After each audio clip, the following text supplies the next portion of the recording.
Caitlyn Clark just landed a speaking deal that makes A'ja Wilson's entire salary look like pocket change, and the WNBA is absolutely losing their minds over it.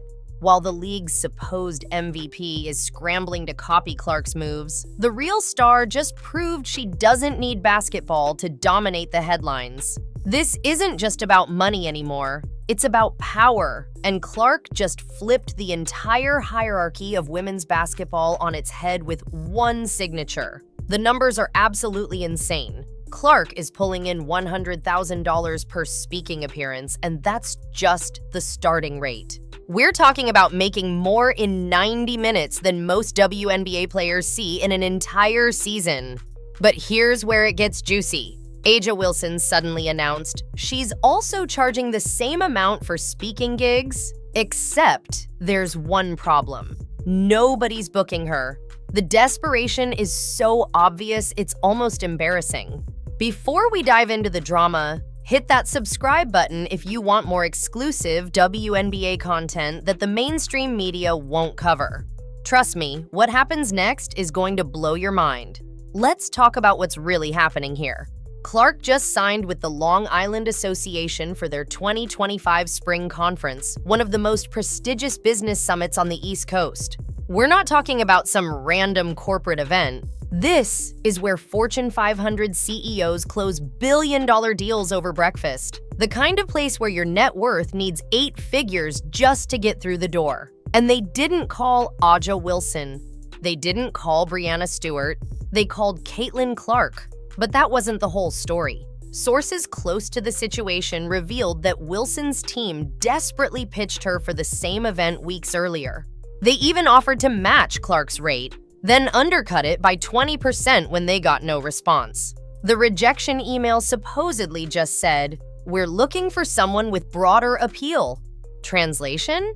We want the star who actually moves the needle, not the one pretending to. The timing couldn't be more brutal for Wilson.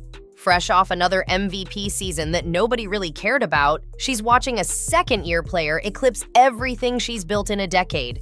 Clark's speaking circuit isn't just lucrative, it's strategic. Every appearance builds her brand beyond basketball. Every keynote speech creates connections that transcend the court. She's not just playing the game anymore, she's rewriting the rules. What happened next would shock everyone. Wilson went on a social media rampage, posting cryptic messages about knowing your worth, and real ones recognize real. The subtweets were so obvious that even casual fans could connect the dots. One post literally said, "Some people need to earn their stripes before cashing checks." Coming from someone who just watched Clark break every rookie record imaginable, the jealousy was dripping through the screen. Meanwhile, Clark's response was pure class. She didn't tweet, didn't post, didn't even acknowledge the drama. Instead, she announced her second speaking engagement for February 2025, this time at a tech conference in Silicon Valley. The fee? $150,000. That's a 50% raise in less than a month. While Wilson's throwing shade online, Clark's throwing touchdowns in the business world.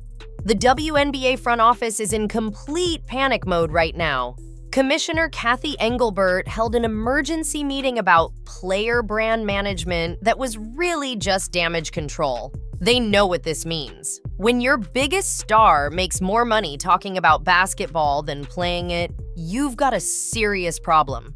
The league that barely pays its players a living wage is watching its golden goose build an empire without them. Here's the part nobody's talking about. Clark's speaking deals include 0 WNBA branding requirements. She doesn't have to wear league gear, mention league sponsors, or even acknowledge the WNBA exists. She owns her story completely. That's power the league can't control, and it's driving them absolutely insane. Every dollar she makes is a reminder that she's bigger than the institution that's supposed to contain her. The corporate world gets it, even if the WNBA doesn't. When companies book Clark, they're not just getting a basketball player. They're getting a cultural phenomenon who transformed women's sports overnight. Her Iowa days alone generated over $1 billion in media value. One player, one school, $1 billion. Now imagine what she's worth on the national stage. But here's where it gets really interesting.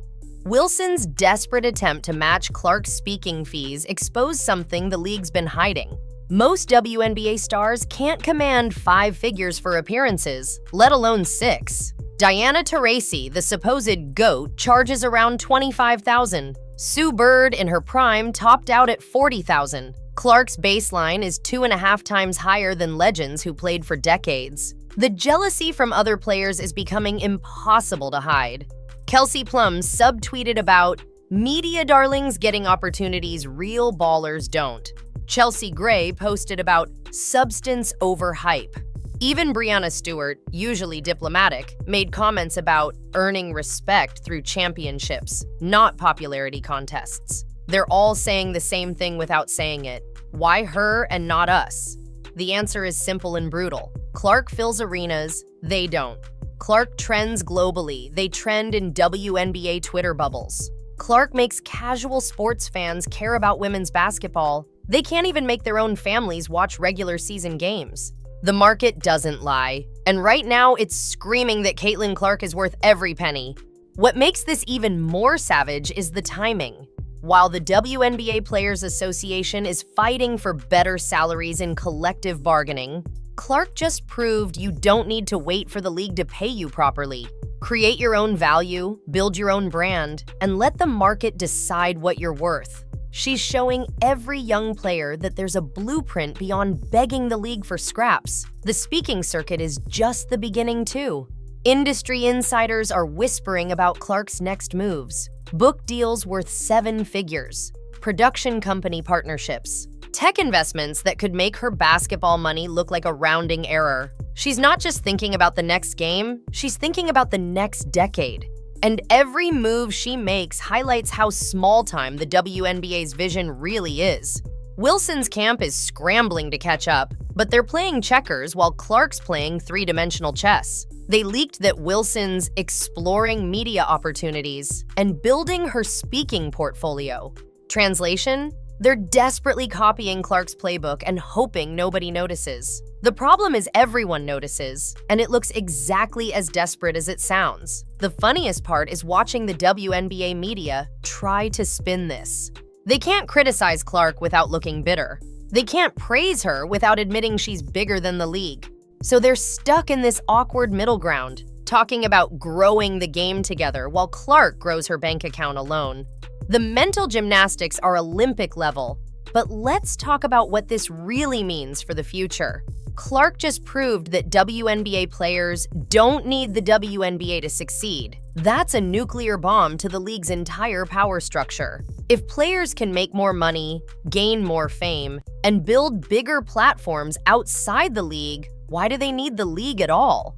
Clark isn't just disrupting the pay scale, she's disrupting the entire ecosystem. The corporate speaking world is just the tip of the iceberg.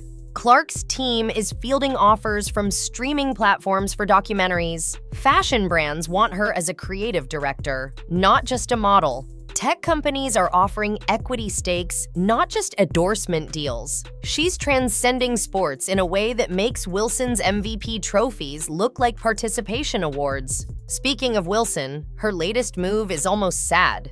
She hired Clark's former marketing consultant, thinking that would unlock the same opportunities. But you can't manufacture what Clark has. It's not about the right team or the right strategy.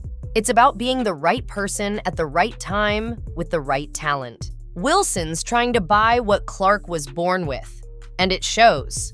The league's response has been predictably pathetic. They're now encouraging players to pursue speaking opportunities as if they invented the idea. They even created a speakers bureau to help players get bookings. The catch? The league takes a 30% cut of any deal they facilitate. Clark's doing it independently and keeping every dollar. Once again, she's 2 steps ahead while they're still tying their shoes. Here's something that'll really blow your mind. Clark's speaking fees are actually conservative compared to her true market value. Agents estimate she could charge $250,000 per appearance and still have a waiting list. She's intentionally keeping prices accessible to build relationships, not just cash checks. That's long-term thinking the league and her peers can't comprehend. The impact on young players is massive too. High school and college stars are now building speaker reels alongside highlight reels. They're taking public speaking classes, hiring media trainers, and thinking beyond the court from day one. Clark didn't just change her own game, she changed the entire playbook for the next generation. Wilson's jealousy is reaching embarrassing levels. She recently posted a photo from a small corporate event, trying to make it look like a major speaking engagement. Internet sleuths quickly exposed it was actually a free appearance at a local charity fundraiser.